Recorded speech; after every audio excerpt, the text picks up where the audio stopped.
This episode of Nuff Said is brought to you by Tweaked Audio. To get awesome headphones, go to tweakedaudio.com and use the coupon code Southgate to get 30% off, free shipping, and a lifetime warranty. Or you can get there through the link on our website, southgatemediagroup.com. Recording has started. Hey kids, Lent is over and the apple juice is flowing like water. Welcome to Superconnectivity. I am your host, Charlie, the Professor Essa. With me as always is my blue-eyed baby boy. Fill me in Perich. I forgot the 40-day and 40-night drought is over. Yeah, oh goodness, it is over. It is so happily over. Catholicism was fun, but alcoholism, that's... for debauchery! Yeah, that's the path for me. Hey, kids! I hope you read your comic books this week. There was a few out. Marvel Comics presents Fantastical Four, The Avengers, and of course, everyone's favorite, the Spider-Man, who is superior. I really can't believe that Otto actually calls himself the Superior Spider-Man. It's like, couldn't he just like come up with a new name? It's like, it is just kind of a ridiculous name. And how about a costume that looks a little more different than Peter Parker's? That'd give him, as how about as Pete says in 1977, boy, it'd be nice if there were a couple other more Spider-Men around. That's right. Best metal line ever. But no, I just mean, Otto could wear, a darker costume, a different color scheme, and call himself the Superior Spider, if nothing else. Yeah, he could... Well, he could call himself just the Spider. Or Dr. Spider. Or the Superior. Yeah, that's a little supervillainy. Superior. I'd like him to just be Dr. Spider. Dr. Spider. Still got 8 arms. Yeah, but that's coming too close to, if he doesn't want anyone to know he's Otto Octavius, that's kind of... Maybe he should get away from the 8-armed thematic. Hey, okay, so quick item. I didn't listen to the whole podcast, so I don't know if you should mention it, but you and Lilith were discussing Kingdom Come. Yes, Comic Capers episode 50, yes. And Lilith, you had raised the question, why isn't Constantine. Why is Constantine in it? And it surprised me that apparently I knew a DC trivia that you two didn't. Unless you guys mentioned it later in the episode. I don't think the reason Constantine's not in it is because Alan Moore wrote a treatise for something called Twilight of the Superheroes that some people think is very close to Kingdom Come. There's some argument to be said that personally I don't see it at all. I think it's like when everyone, who's that guy who says he's a famous sci-fi writer, but basically any sci-fi film that comes out says, "Oh, I wrote that," and they're like, "No, not really." Mm-hmm. It's not Harlan Ellison. It's it's not Harlan Ellison. I don't think it might be Harlan Ellison. There's the Demon with the Glass Hand is one of his films, or one of his things. He wrote that for, was it Twilight Zone, or was it some other thing? But anyway, and he says that's actually the Terminator. And then he also claims he wrote The Matrix. But actually, The Matrix was written by a completely different guy. Because The Matrix was stolen from another short story called Awaken to Thunder. Look it up, kids, from Children of Infinity. That is the inspiration for The Matrix, not anybody else's thing. I looked up Demon with the Glass Hand. It is Harlan Ellison. It is Harlan Ellison. Okay. I thought it might be. I just didn't want to besmirch the good name of Harlan Ellison, but I had a feeling it was Harlan Ellison. And It's not that Harlan Ellison doesn't write great science fiction or that people don't steal from him. As they always say, the amateurs borrow, the great steal. But sometimes his line of thought is a little specious, is my argument to be made, because as I said, he did not write Awaken to Thunder. If you've ever read Awaken to Thunder, which you should, it's in a short story volume called Children of Infinity, and that is the basis of The Matrix. not. It is literally oh gosh, Awaken to Thunder. It is the greatest short story ever written from Children of Infinity. A fantastic short story, sci-fi short story collection. Changed my life. And you can't even get it. It's not even it's not in public. It's not in circulation. It's out there. You have to find an actual old molded copy in a bookstore someday. But yeah, if you ever find it, get Children of Infinity, read Awaken to Thunder. You're going to say, oh, so that's where the Matrix came from. But anyway, what was I talking about, Philip? Stealing stories. So, yeah. So Alan Moore wrote a little treatise called Twilight of the Superheroes, in which Constantine featured very prominently. And it's, this crazy idea about, well, what if, superheroes had kids and their kids were kind of jerks, and you had this idea that, new superheroes are kind of jerks and old superheroes are cool, but, but for Alan Moore, of course, it's like, no, old superheroes are jerks too. Everyone's a jerk in their own way. And the kids are even jerkier. They should get off my lawn. That was the premise. I mean, it could also be, too, at this point, Constantine wasn't under the Vertigo line, and he was kind of almost off in his own separate little pocket there, where, every once in a while you might see, a superhero, wander by, but mostly, Constantine existed in his own little world. Every once in a while with, a Swamp Thing or something, but... Yeah, I mean, here's what I'll say. I highly doubt anyone stole anything from Alan Moore ever. Honestly,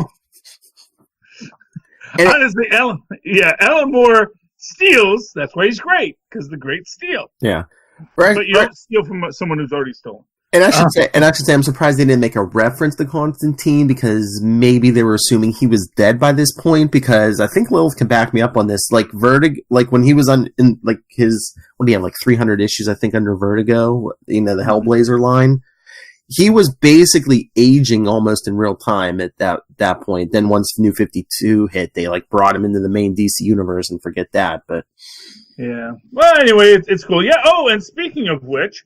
Well, I know you didn't, because I'm the one who reads it, but Justice League Dark. Oh. We get young, sexy Constantine. When he first gets into this whole superhero game, his voice is still cracking. And there he is. Zatanna Sr., what's his name? Zatara. Zatara's father. The dude. Giovanni, yeah. And he's hanging out with Cersei. With all those guys from the Odyssey, What is she? She's turning him into leopards now. This is Justice League Dark number 10. Ooh, we're into double digits, kids. Yeah. I still love Justice League Dark. This is my favorite DC book. It's only DC book I got this week. But it's good. Poor Bobo. I mean, honestly. And there's a lot of fun in this book. I highly recommend it. If you like a book about gods sort of being jerks to each other, it's good. Especially because the humans and the superheroes who are not gods are sort of caught in between. Mm-hmm. And at the same time, they're still going to come out on top. Mm-hmm. So, yeah, Justice League Dark. I really liked it. And, well, since you talked Justice League Dark, should we do comics first this week? Yeah, let's do comics first. Hey, what is with this? The first it's going to be Batman as Green Lantern, but I realized, he's got the Joker's head in something. I don't know. They haven't released all the details, but it's Scott Snyder and Greg Capullo's last Batman story. I don't know if it's supposed to be an old man Batman tale, but... Oh, is it? They're doing the last... Remember when Marvel did that? Yeah. The last Fantastic Four, the last Hulk, the last... I think it's something like that, because I think, what is it? Batman wakes up and, I don't know, he has Joker's head, and there's weird stuff with Arkham. Yeah, like I said, they haven't released all the details, but it's a 3-issue series, yeah. Yeah, okay. I'm just saying, why is DC doing the last stories now when Marvel did the last stories for their characters, a decade ago? Playing catch-up, bro. Look at the movies. They're playing catch-up. Yeah, I know, man. Oh, poor AT&T. They're leveraged out the wazoo, man. That's the problem, and And that's why I'm like the last person to get like the ultimate AT&T package.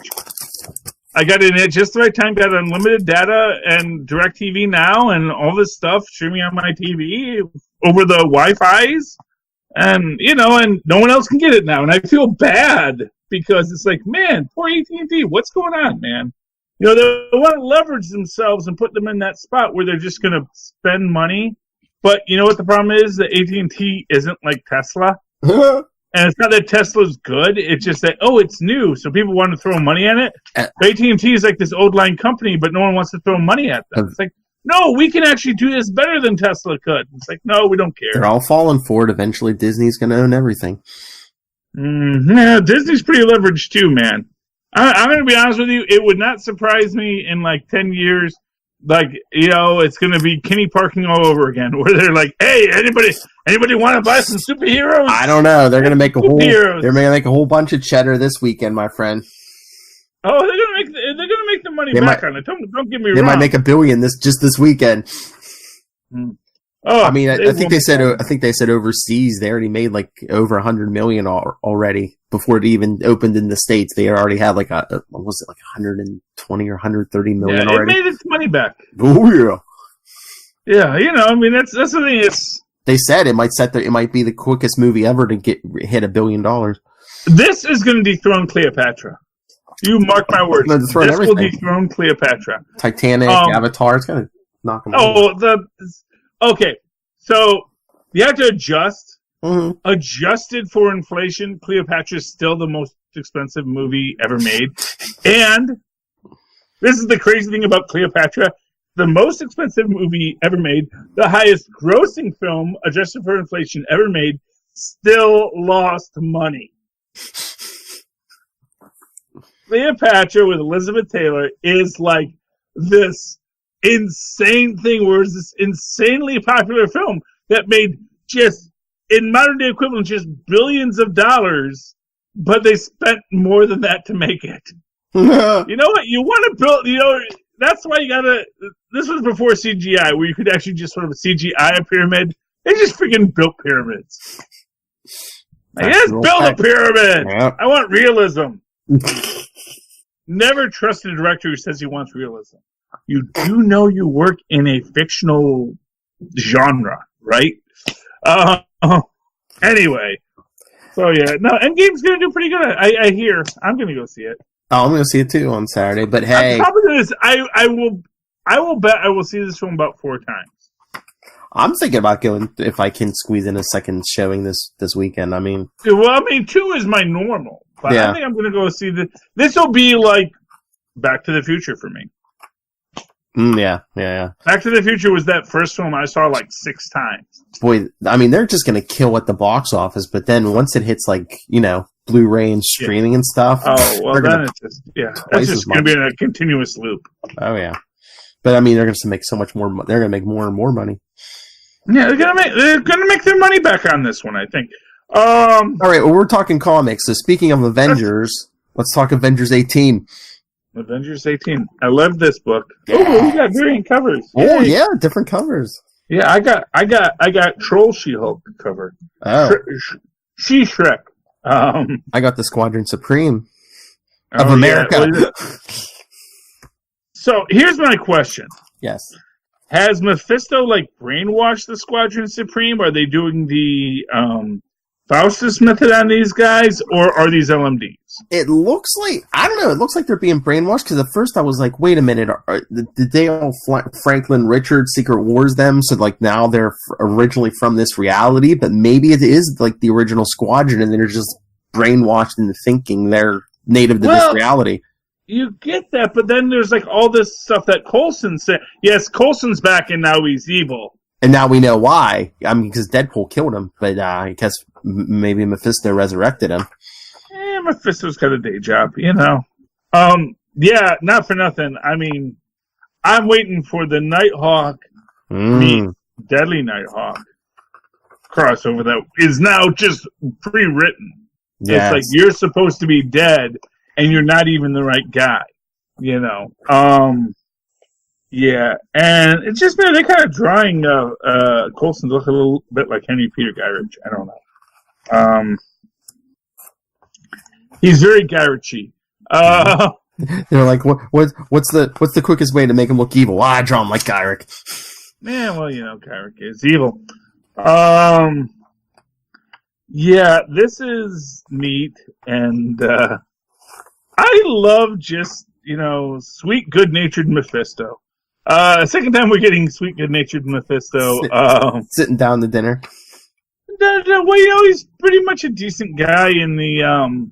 Well, what was the last thing we read? Oh, what was the last thing we saw Mephisto in? Well, was it Champions or? Well, yeah, you remember you said Champions. with Miles Morales, yeah. Yeah, with him being a good dad with good old Blackheart.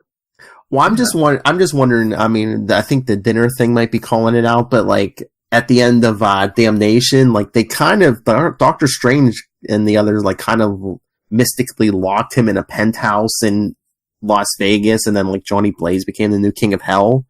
So I wonder if Mephisto's influence isn't as strong or as like wide reaching, so he has to work through like resurrected agents like Coulson, and that's why they're going through the whole brainwashing thing, because maybe Mephisto isn't as powerful, locked away as I mean, it's entirely possible. Although, like I said, I don't know if these are actually, I think because here's the thing, there were Squadron Supreme LMDs.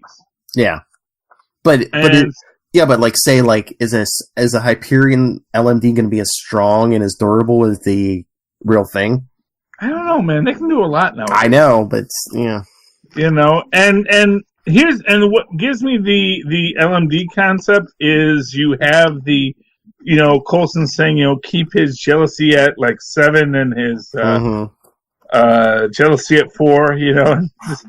He's best when he's brooding. Oh, Batman. Did you see that they updated someone's name, their code name? He's no longer the Wizard. He's the Blur. He'll always be the Wizard to me. Yeah, well, you got to get your Smallville reference in there. Yeah. Good old red, blue, blur. Oh, yeah, because he's wearing... Oh, well, it's kind of like black and yellow. It's the red and yellow. Yeah, red. Blue and yellow. Black and yellow. Yeah. And they're doing a little Clockwork Orange with him. Yeah. Mm-hmm. And Dr. Spectrum, who's our good soldier, and, the Frost Giants just are not having a good day. No. Because we're the greatest country in the world. I mean, honestly, it's so insane. And so clearly the work of the devil. Mm-hmm. You have clearly made a deal with the devil, Phil Coulson. I will have no part of that. Well, I mean, these could be the real Squadron. Now that I'm thinking about it, did you ever read Slingers back in the 90s? No. They're like the 4 identities like Spider-Man was wearing for a while to throw like... Yeah. No, I know what it is. I just didn't read it. But, I mean, they were like given the identities by the Black Marvel, who in turn had been kind of resurrected and like given these, by Mephisto. Yeah, well, Mephisto, he likes to keep his hand in the game. Working through a human agent, he empowered my goodness. A bunch of people. Is Mephisto going to be in an Endgame? I don't know. Yeah, but he's popping up in the comics a lot. Who knows? He's playing. Yeah, they're pushing him. They're pushing. I mean, those guys, they're out there. They're doing stuff. Last year or two, yeah. I mean, he was showing up to Ben Reilly. Now he's showing up to Miles Morales, and now he's doing stuff with the Squadron Supreme. Yes, he's the most Sislak of the Marvel universe. Something's he just up. has to have his fingers and everything. Hey, did you read Spider-Man? I'm sure you did. Of course I did. Poor Otto. He's just surrounded by people who just don't understand him. He's trying his best. And by the way, I love the little heart. For the arms, yeah. Yeah. Did he get honest a little too quickly on the first date? You know what? It's like, people say don't lie to ladies. It's like, don't be honest with ladies. It's like, ladies, what do you want?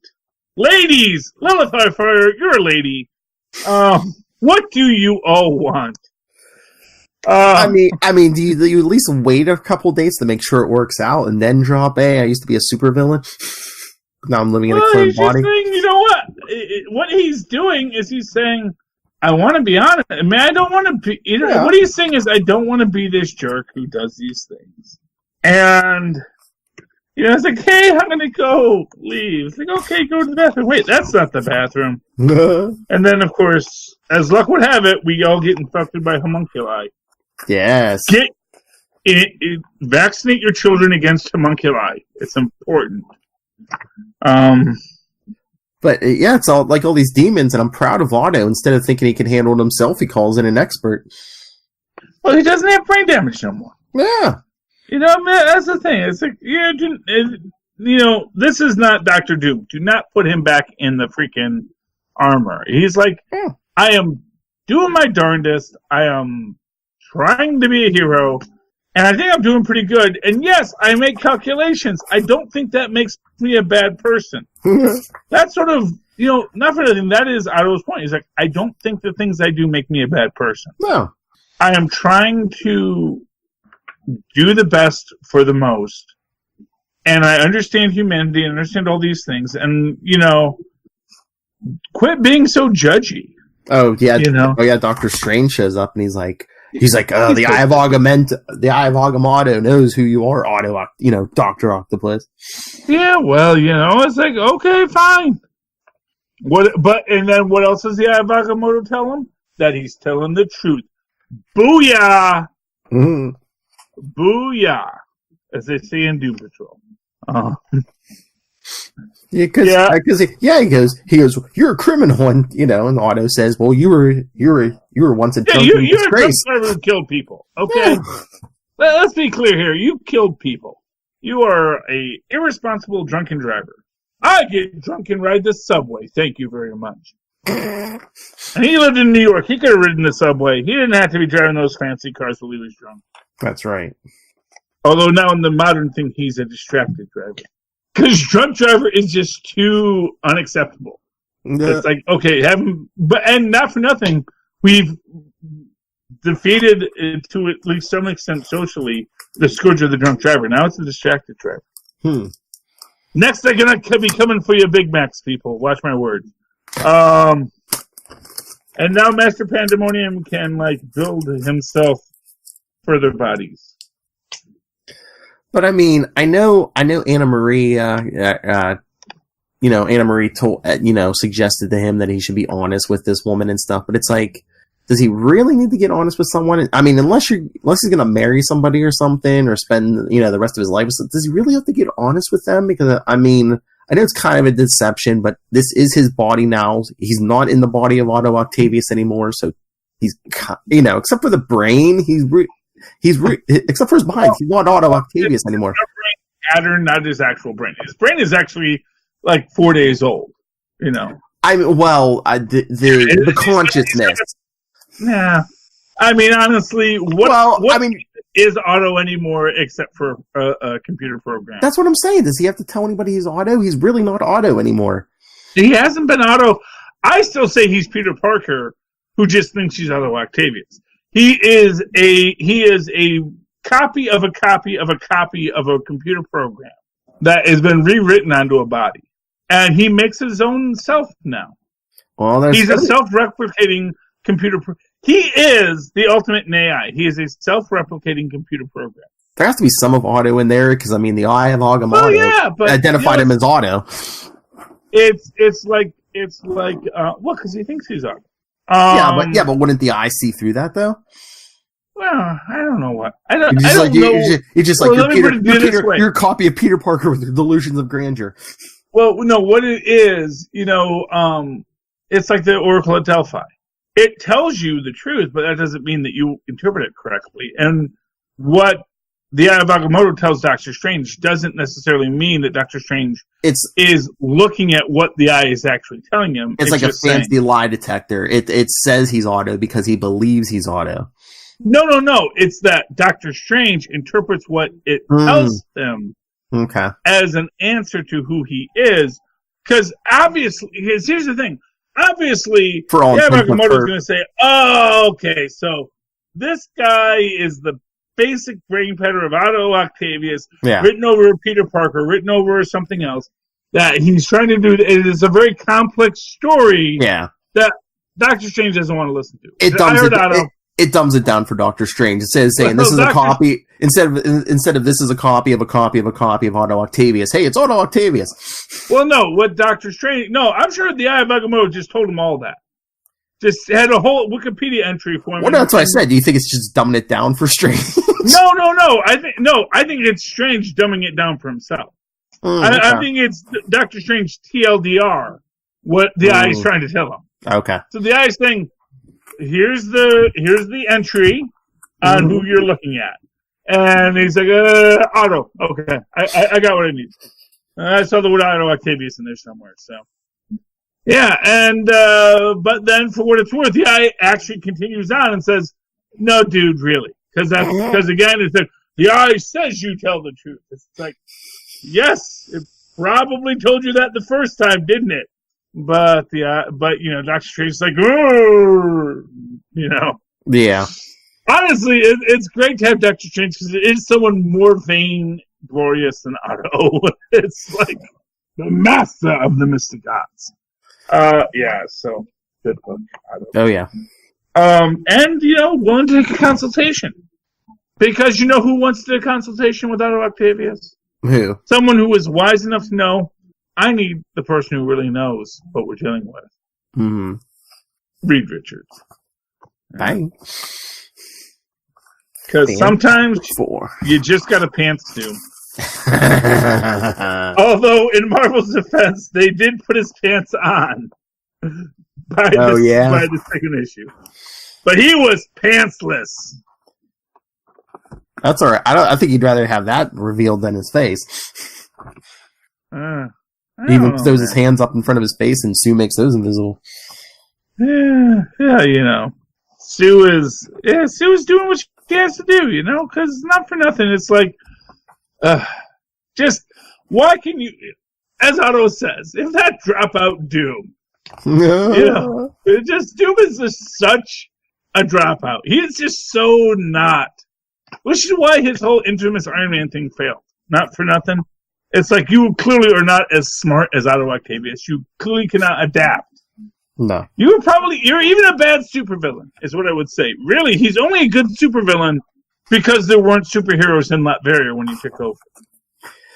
Otto is more flexible. He can evolve. Doom tries to shape the world into his thinking, his way of doing things. Because Otto's weapon of choice is a very flexible arm. It's not an armor. Armor seals you in, locks you into something, identity thing. Otto is like, no, let's have something that moves and evolves and is fluid, is pneumatic, and, love Ben Grimm in this episode. He's really... This is actually probably my favorite. This is like such a perfect Fantastic Four, because it really hits all the right notes and balances everybody. That it's really about how they are a team, how each of them have influenced the other, how Ben taught Reed to be strong and all this kind of stuff, it's good how it plays out.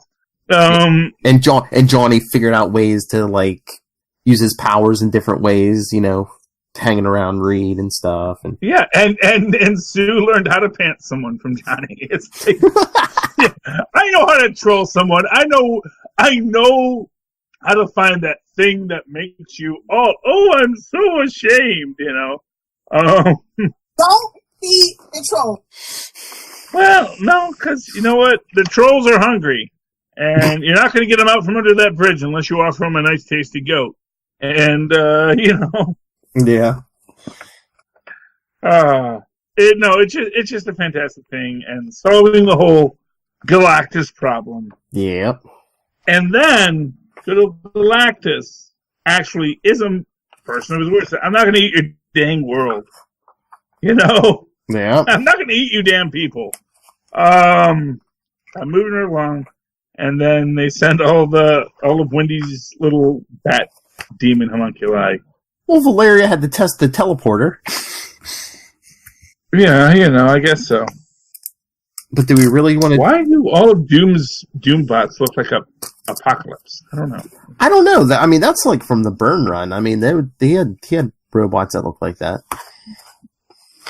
Yeah, everyone loves Byrne. He's coming back, man. He's doing the symbiote Spider-Man. What? Yeah. Oh, not Byrne. Peter David. Who's doing this? Peter David. Remember, dumbass? Yeah. Okay. I get those two confused because Byrne's like your hero. I don't know why. How you get? Yeah. Lens over, Phil. I know. Oh, so we were talking about Galactus. Did you read Doctor Strange 13? Yes, I did read Doctor Strange this week. What did you think? And announcement: we're going to be talking to Mr. Mark Waid very soon. Ooh, wonderful. Actually, did I finish it? I think I finished it. I was like reading it this morning on the phone. Trying to finish it. I liked the team of magicians. You know what? I know I didn't finish it because I didn't get to the very end. I didn't get to the panel you had sent me. So no, I did not finish it. I read it, but I did not finish it. Well, I mean, long story short, after last issue, Galactus gets dumped in this mystical realm, and he wants to start eating, and I guess he chomps down on some uninhabited worlds, and he basically the magical energy doesn't agree with him, but he craves it. He's basically like a junkie. Yeah. Oh, well, I saw he ate some randomized demon character. This is actually a super important demon we've never mentioned before just now. But this is this is a great demon. Trust me, he's going to be... Well, he ain't its power. It's all big and huge now. It's all small and tiny. But yeah, no, Galactus wants to go start, he's jonesing. He's going to start eating some inhabited worlds, and Strange is like, no, I'll agree to be your herald, until we can get you out of here. Let me find, let me help, find worlds for you to feast on where you're not going to kill anybody. And then, but he's looking, he's having trouble finding one, and there's even a demon or whatever at the end says, this is a fool's errand. You're not going to get out of this without blood on your hands. You're going to have to give them a world eventually with people on it. Yeah. So he takes him to Johnny Blaze's Hell Dimension. Problem solved. Not for nothing. Just saying. Oh, you know what? Let's take him to the Dark Dimension. Let's go have him and Dormammu throw down. Say, hey, Dormammu, meet Galactus. Galactus, meet Dormammu. Let me know who wins. Dormammu made an appearance in this, a quick one, so who knows? I mean, it's possible. Yeah. Well, not for nothing. I'm sure Umar's rooting for that. Mm-hmm. Hey, why don't you go introduce him to my brother? Wonder if we're gonna get a Dormammu Galactus fight. I can't imagine this ending any other way. Yeah. Did you actually look at Meet the Skrulls? I did not get to it. I want to read it, but I did not get to it yet. Yeah, it's pretty good. We get Tony Stark, Pepper Potts. Which, actually, I was surprised that was Pepper Potts. I thought it was supposed to be Black Widow. So. Oh, but you said... Yeah. Oh, go ahead. No. Skrulls are awesome, is what my point was. Yes, what were you saying? Oh, no, I was going to ask you about... You said you read Marvel Comics Presents. Of course I read Marvel Comics Presents. It's got Moon Knight, Phil. Yes. Moon Knight somehow in the 1970s, or at least driving a 70s car. Moon Knight nerd. I don't know. He's wearing the suit he's wearing. That didn't show up until I'd say at least 2010 or something. So, yes. But I mean, the character was created in the 70s. Well, that you know of, Philip. Yeah, true. Why, clearly he's been wearing the suit identity. It's no, actually, Joe Fixit. It's the original Hulk, and he's been showing up all the time. Well, that's what I like about this story, the Moon Knight story, because it's other than the suit, which I thought was a more current thing. I mean, this could basically take place in any era. Well, I guarantee you, when they do the Moon Knight Disney Plus series, he's wearing the suit. The suit is the look that they're branding with. And, honestly, it's a good look. Honestly, superheroes in suits, man, that is so golden age. Mm-hmm. But I love that. But the Spider-Man story was so 70s, with him standing in line waiting to see the Star Wars movie. the War of the Stars, and hey, Gibbon's back. Gibbon, yeah. Well, it's a flash. He's not dead in the 70s, man. He shouldn't. See, that was actually a thing. That's a thing for me. And you get this in this Spider-Man run. We have the big scene of a bunch of dead supervillains. Mm-hmm. It's like, that's not a way you treat supervillains. You don't just have a big scene of dead supervillains and have them be someone, you know? It's like, you know, we don't just kill, we got too many supervillains, just send in the scores, let them just go up a bar. It's like, first off, that's a bad use of your intellectual property. Mm-hmm. Because you never know when you're going to want to bring Mr. Miracle back, you know? Mm-hmm. I'm just saying, this comic book store guy with the red hair, he's coming back. And Bertram's got a future, man. And not for nothing, that's not how those masks work. They're not just pull-over masks. They were actually very complex, spirit gum attached latex things. In our universe. Every universe. I know.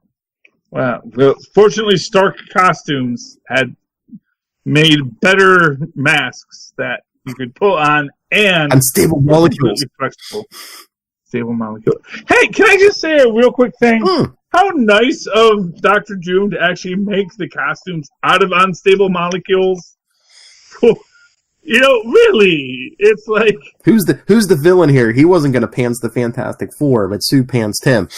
Well, what I'm going to say is, Doom wanted to be defeated. You really want an answer? It's like, Doom wants to be defeated. He wants to be punished by Reed. He got halfway through this Galactus experiment. He's like, "Oh crap, this is gonna blow up on my face." Here, let Richards try to defeat me. Yeah, well, it doesn't have to try that hard. No, it's like Lex Luthor. It's a whole homoerotic asphyxiation. Lex Luthor totally is like all about Superman. We know this. Lex Luthor is like, yes, Superman, punish me. Show me the error of my ways, you superior man. And that's who Dr. Doom is. I don't want to fault the guy for what gets his rocks off, but at the end of the day, it's like, dude, you're getting your rocks off is endangering the omniverse, so maybe not so much. I actually want to know, does Fantastic Four take place before or after Doctor Strange? Yeah, I don't know. Yeah, Galactus is everywhere. Doctor Strange is everywhere. Continuity, people. Someone's not being a continuity cap over at Marvel right now, or basically the guy's like sort of let him march, boys. He's too dang good. Remember when Chief Wiggums basically said that Homer could be the town crier because he was just so dang good at it? He just said, "Let him march, boys. Let him march." That is the world in which we live. Okay. I think that's all my comic books. Do you have anything else you want to talk about? Well, real quick, I think you said you want to touch on this. Heroes in Crisis number 8. Oh, yeah. I hear people getting death threats. Tom King, the writer, is getting death threats over this because they revealed who the killer is. And who is the killer? It was accidental, but then after, he killed a bunch of people accidentally, he staged it to make it look like Booster Gold and Harley Quinn did it, which I think teed off a lot of people. Wally West. No, Wally West is the murderer? Accidentally, but yeah. Well, I guess, you know what? Not for nothing. When Damien gave him the heart condition, retroactively throughout, that's gonna, basically they were saying, we're writing this character out. Well, I mean, we got a black Wally West that we want to use, and the white one is kind of getting in the way. But that's the thing. When they started New 52, after a while, they brought in Black Wally West, and everyone's thought they had just replaced the original Wally West. And then when they started Rebirth, they brought in original Wally West. He'd been trapped in the Speed Force, and here's our symbol of hope that stuff's going to go back the normal, pre-New 52 crap. But then they gave him the heart condition. His wife doesn't remember him. His kids were trapped in the Speed Force, basically didn't exist anymore. So it's like, who's in charge at DC? Ask Lilith. I believe it's the Dido. I mean, Jeff Johns does some stuff, but I think it's the Dido still. And yeah, I don't know. Hey, books I didn't read this week. Boris and Natasha, #1. Ooh. Incredibles 2, Secret Identity by Dark Horse, not Marvel. Just because Disney owns you doesn't mean they can't play around, man. Hey, Lilith, just for you, Archie's Ooh. and Archie and Friends Music Jam #1. You know why? Why did I buy this book, Philip? Why do you think I bought this book? Look at it closely. Do you see? Do you see? Do you see? Do you see? $2.99. Hold the line at $2.99. You hold the line at $2.99. I will buy you a book. Dick Tracy Forever, #1. Mm. Why not? I like Dick Tracy. I didn't know they had Dick Tracy currently. IDW just put it out. Why not? They got the rights to Dick Tracy. So you know what? Let's see what it's got. And of course, The Shape of Elvira. Love my Elvira. That's right. I should put her back in charge of the House of Mystery. Oh, hey, do you want to talk about the TV shows we watched tonight? Because with Endgames and other shows, I mean, we're kind of off that we usually record on a Friday or Saturday. This is Thursday night, so yeah, it's like we barely read our comics. We had to split the chores. You watch one show, I watch the other show. Yeah, so I watched Cloak and Dagger. Yes, it's good, man. A lot of jumping around. There is a narrative conceit in this that. It makes you wonder what's going on, and then at the end they reveal, oh, no, it's not what you thought at all. It's actually ridiculousness. And Cloak and Dagger delivers once again on some really amazing characterization and plot lines, and deals with the idea that if you were trapped within Cloak for 6 months, you would probably want to repent. Which anyone who reads the comics knows, you're stuck in that cloak. It's like, you get out of that cloak. It's like, yes, please put me in prison. I would love to go to prison. That's so much better than being inside the cloak. I really like Cloak and Dagger. I did tweet it a bit, and it's worth your time and trouble to watch Cloak and Dagger. And you watched a little show, the final episode. Yes, the final episode 100. Of Gotham. I was sad to not be able to watch it live because I'm really excited about it. But what did you think of it? I think they honored it, and you get Batman mostly in the shadows in the episode, but I mean you get some good Batman moments, especially towards the last couple minutes. There's only one question. Did someone say criminals are a cowardly and superstitious lot? I'm afraid not. Okay, this entire exercise was a waste of my time. He doesn't even get a lot of lines. Like I said, he gets some stuff. It doesn't have to be him. It could have been Alfred. It could have been Penguin. Penguin could have said, criminals are cowardly and superstitious. Oh, it's so great because I guess I think they said Oswald said 6 months after after No Man's Land that Gordon locked him up and he's been in jail for the last 10 years, because it jumps ahead 10 years. Gordon is such a jerk. So Oswald comes out, and they stuffed him with the pillow, so he looks a little heavier now, and he's and he hurt his eye in No Man's Land, so he's got the monocle now. Yeah, I got that. Is that like a glass eye behind the monocle? Maybe. Yeah. Oh yeah. I think so. Yeah, he has the top hat. Does it look bad? And He's got the purple coat, the top hat. He's full on Penguin. Well, that's good. And then of course we get our aged up Selina. Now, is it still the teenage kid who's playing Batman in this, or do we never really know? They Levi him. The opening scene.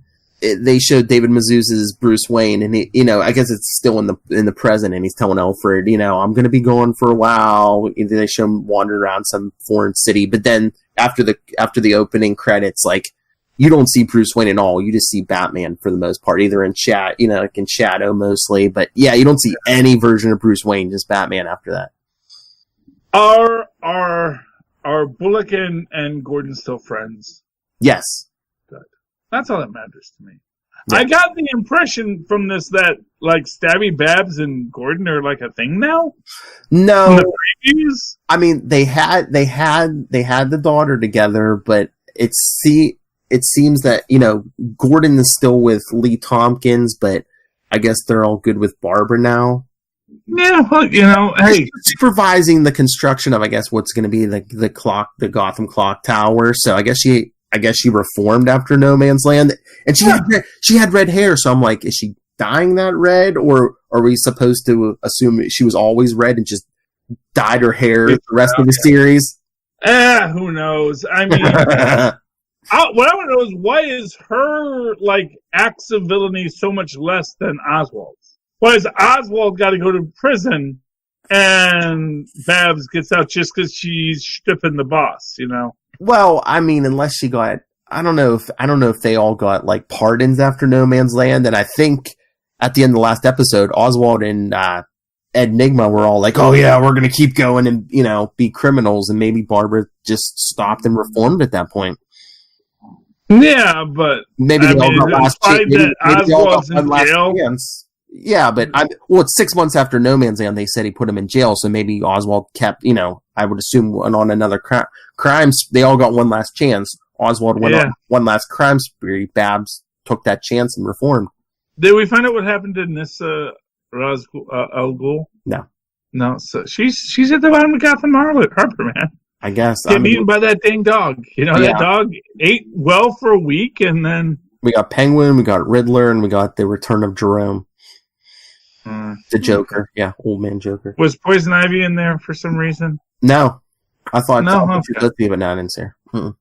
We did get Catwoman, though, right? Yes, they said, there was another actress playing the random third actress to be, Okay, well, I'm excited for it. Can't wait to watch it. It's on the DVR. Yeah, can't wait for me. Can't wait to hear your thoughts. Like I said, we're recording the episode tomorrow, so if you have time and want to join, it's up to you. Well, if we get back from the big family night out for dinner, I will definitely do it. But yeah, I liked it. I liked the episode. Mm-hmm. Well, good. And then what else is going on, Philip? Anything?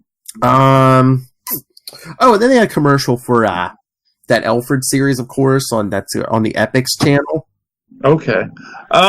Yes. Well, it makes sense. Okay. Okay. Epix is such. I don't even know how you would get Epix. I think some providers have it, but I looked. DirecTV doesn't have Epix. No, that's the thing. Nobody has Epix. It's it's something that comes as a package. Yeah. With certain Cablevision, and I know Cablevision had it. I'm trying to remember AT&T Uverse has it. Comcast or Verizon, one of them might have it, but yeah, direct. But it's not like it's a standalone product. So, for example, if I advertise, hey, here's this series on Amazon Prime you might like, I can actually buy Amazon Prime and now I can watch it. If I say, oh, here's something on HBO, I can buy HBO Go and I can watch it. If but it's Epix.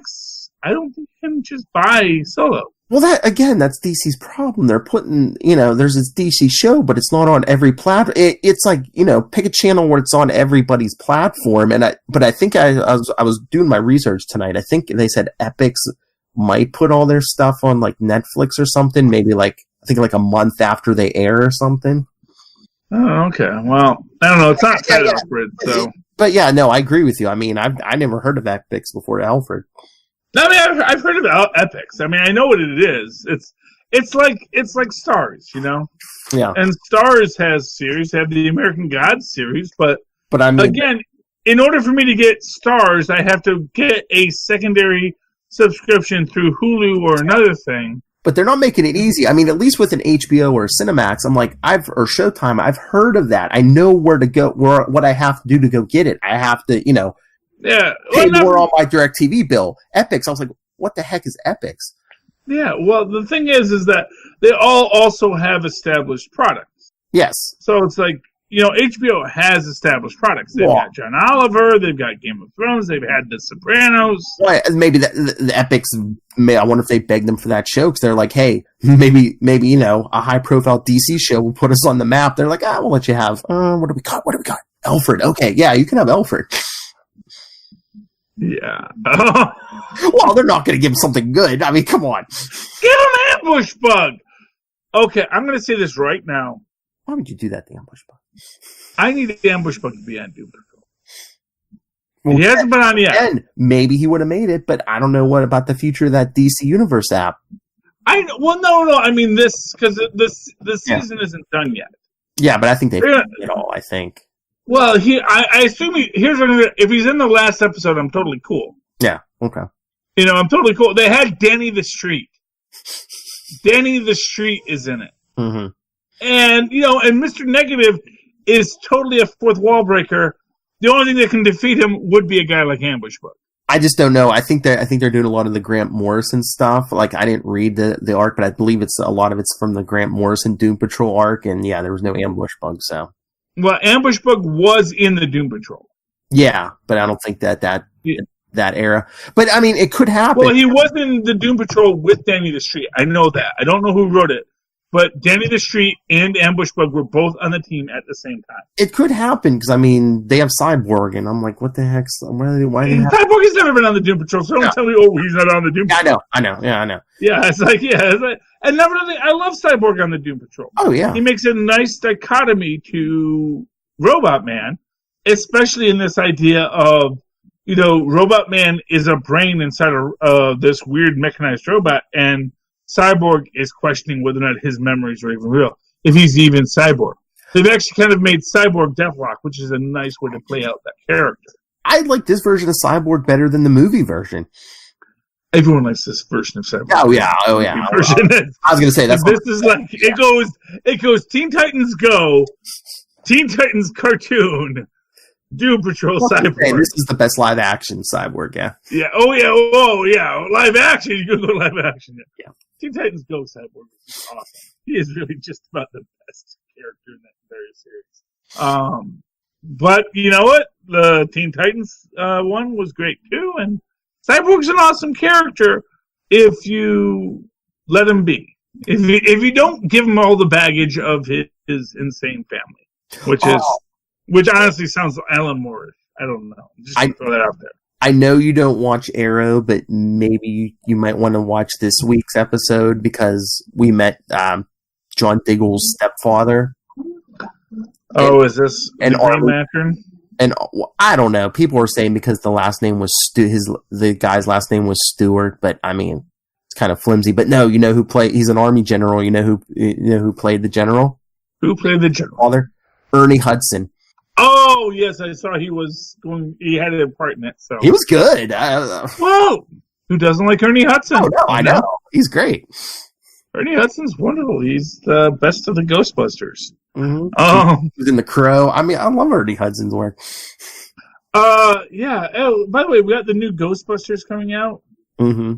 And what I find fascinating is it seems like they're doing the Extreme Ghostbusters. Like, if you actually read who they're casting for, it sounds like they're actually not casting the original old school Ghostbusters. They're following the actual Ghostbusters arc and moving to the Extreme Ghostbusters. If you remember that, where we had our diverse group of people of multiple races, multiple ethnic, multiple people who are not all just middle-aged white Canadians. Well, I think they figured out after the last one. It's like you want to continue this property with new characters, fine, but bring in the original characters and like pass the torch and like give like a continuity and continuation instead of just saying, oh, forget everything, those other ones. Yeah, because the all-female one was a reboot, which is fine. I have no problems with that. I actually enjoyed the rebooted Ghostbusters. I thought it was funny. I didn't see it, but I've seen it a few times. It plays on the TV, so it comes in on the magical device. It just apparently we're watching Ghostbusters now. Comes in. That's what the TV has decided we will watch. Enjoy it, children. It's not a bad show. It's fun. It's delightful. Mm-hmm. But at the same time, I really loved the Ghostbusters, the real Ghostbusters. Although I actually liked the actual Ghostbusters, which were just called the Ghostbusters. Because you got to give props to Tracy the Gorilla. I have like a weird feeling about the Ghostbusters just because of that. Because I actually used to watch the actual Sid and Marty Krofft Ghostbusters as a kid. So it's like, oh no! My Ghostbusters has a gorilla. But I mean, they're making a big play for the next generation because they are bringing in like the surviving original Ghostbusters, and it's being directed by, I believe, by Jason Reitman, the son So that actually director. almost makes it sound like Ghostbusters all died in a horrific film. Like the surviving. Well,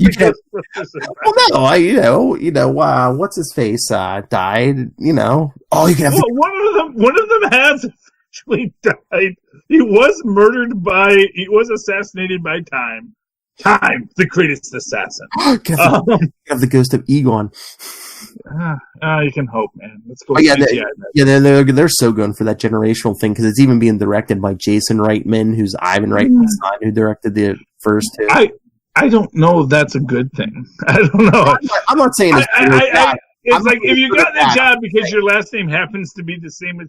It's like I don't want to see Max Brooks's Spaceballs. Yeah, no, I know. The guy does zombies. That's his thing. He's very good at it. I mean, the guy's he's been working as a director for years, so I'm. Yeah, I mean, I'm sure he's been good in the family business. It worries me when it's like, hey, my dad did this. Maybe I'm gonna do it too. It's like you don't want me to cut your meat. That's what I'm saying. My dad was a great butcher. I'm not the best butcher, and and maybe his dad was a fantastic butcher. It's like, yeah, my dad was a fantastic butcher. I shouldn't be cutting your meat. It's like I'll cut into little pieces, once it's cooked, but that's not my gig. I don't do the butchering. I'm not a butcher. Those white coats, they're very skilled and talented people. I'm not one of them. Mm-hmm. I respect that. I respect what they do. I'm just saying. I may be an incredible dad, but I'm not an incredible butcher. Okay. Yeah, but, I love the Extreme Ghostbusters. That's my point. Extreme Ghostbusters were really the best Ghostbusters, in my opinion. Mm-hmm. Although it's kind of like this thing, because, Egon was so central to that storyline. So they're trying to do an Extreme Ghostbusters without Egon. I don't know if you can do it, but I'm excited to see what they do. Anything else going on? No, I think we're good. Okay. Luca wants to read Excelsior? What? You would say? Oh, yeah. Because we're watching that Jimmy Fallon video, and I don't know if you watched it, but it fades to a Stan Lee picture at the end, and he was asking me about Stan Lee, so we were going, Yeah, well, I would love to read Excelsior with Luca in the Capes and Lunatics book club. We need to do that. I think I was looking, I don't think it comes out till October, so we have a little bit of a wait. What? Oh, there's a new biography. Yeah. Oh, the dirty biography, the one that doesn't have Stanley's approval. Okay. The one that doesn't. I was a really nice guy, and my friends, we had our feelings out, but I did my best, and I was a good guy. So this is he had some flaws. We're getting a new biography of Stanley. Yes. So this is the final biography of Stanley because he's dead now, so his life is done. Yes. At least, unless he comes back. Until the movie. Well, it's comic books, man. Yeah, I was going to say until the movie of his life. We'll see how it goes. Okay, so that's all the stuff that's going on now. We got Endgame coming out. I think people are going to like it. Lewis better feature prominently. All my fan theories should finally come to fruition, and you need at least 3 end credit scenes. If you don't got them, this movie was an utter failure. There's no end credit scenes. Not worth it. No, there are end credit scenes. They're just not letting.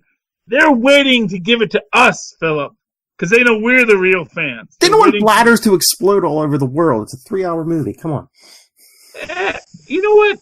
You can pee your pants if you need to. If you need to. And not for nothing, if you just drink the soda, you now have an empty container. But go to the bathroom and dump it in the toilet. You can't be pulling your private parts out in a public theater, Charlie Esser. Ask Paul Rubens. That's why the theater is dark, Philip. That's what Paul Rubens thought. Well, he was doing more than peeing with his private parts. Honestly, here's the thing. If you're just peeing with it, no one really questions you. They're like, okay, just better that he's peeing there than peeing on the floor, you know? Tristan, when the cops show up, tell them you don't know him, okay? Yeah, well, Tristan's actually asleep. He's not out here tonight. Oh, is he in his box? Okay.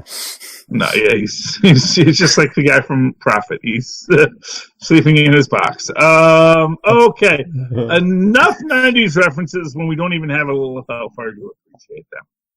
Philip, how can people reach out to you? If you want to get a hold of me, you can always email me, nightwingpdp@gmail.com. On Twitter, I am at nightwingpdp. And check out, like we said, we got an Endgame review coming.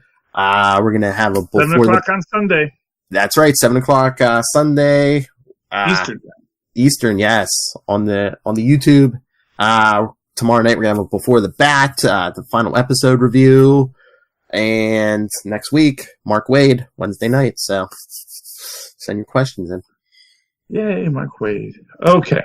And of course, you can always write to me. An old-fashioned email, the way our mothers and our fathers once did. That's superconnectivityblog@gmail.com. That's superconnectivityblog, all one word, @gmail.com. And of course, follow me on the Twitters. There's a live tweet quote from Dagger, which I actually got to do tonight. @Charlie CharlieSULIEESSCR. Look for the 2 E in the middle. For quality. Bing! And there you go, ladies and gentlemen. Thank you for connecting with us this week. Super connect with us again next. When we all know what happened in the end game. Spoilers! It's Queen to King's Rook 7. Mark my words. That's the end game, boys. Chest joke, yo. Anyway, but yeah, join us for the Endgame review. I think we're all going to be there, and even some of our friends, like Marnell and Mr. Mosmanzor. Fingers crossed. Ooh. I hope so, man. That's right. So, Moz is a mystery wrapped in an enigma. Who plays pool. And is very good at skee ball. We should hold ourselves responsible.